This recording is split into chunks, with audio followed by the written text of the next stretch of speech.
जब वैशाख की चिलचिलाती धूप धरती का सीना छलनी करने लगती है, तब जगन्नाथपुरी से लेकर वृंदावन के कुंजों तक चंदन यात्रा के दिव्य उत्सव की गूंज सुनाई देती है।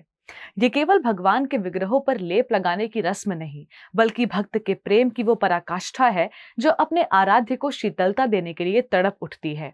दुनिया एसी और महलों की ठंडक में सुध बुध खो देती है, लेकिन एक भक्त की शांति तो केवल अपने ठाकुर जी के मस्तक पर लगे चंदन की खुशबू में बसी है।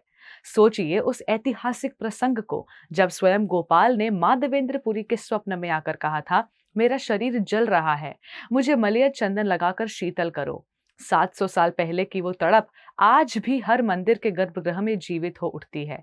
भक्त घंटों तक शिला पर चंदन घिसते हैं, उनके हाथों में छाले पड़ जाते हैं, लेकिन हृदय में केवल एक ही धुन होती है कि मेरे गोविंद को गर्मी न लगे।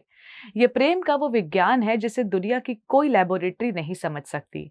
ये समर्पण का वो इत्र है जो केवल भक्ति की आंच में ही निखरता है। चंदन यात्रा हमें सिखाती है कि भगवान को हमारे 56 भोग या सोने के आभूषणों की भूख नहीं है। वे तो उस एक कण के प्यासे हैं जो प्रेम के पसीने में भीगकर उन्हें अर्पित किया जाता है। जब ठाकुर जी के स्वरांग पर चंदन का लेप चढ़ता है और वो नौका विहार के लिए निकलते हैं, तो मानो प्रकृति भी ठहर कर उस सौंदर्य को निहारती है। ये उत्सव एक करारा जवाब है उन लोगों के लिए जो भगवान को पत्थर समझते हैं। अगर पत्थर होते तो उन्हें गर्मी कैसे लगती, और अगर वे केवल मूर्ति होते तो चंदन लगते ही भक्त का हृदय शीतल कैसे हो जाता।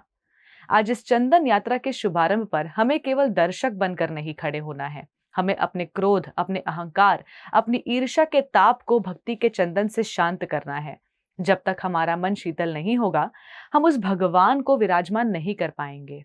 आइए इस अक्षय तृतीया पर संकल्प ले कि हम अपने कर्मों को ऐसा सुगंधित बनाएंगे कि साक्षात नारायण हमारे जीवन रूपी मंदिर में विश्राम करने चले आएंगे। धन्यवाद। हरे कृष्णा।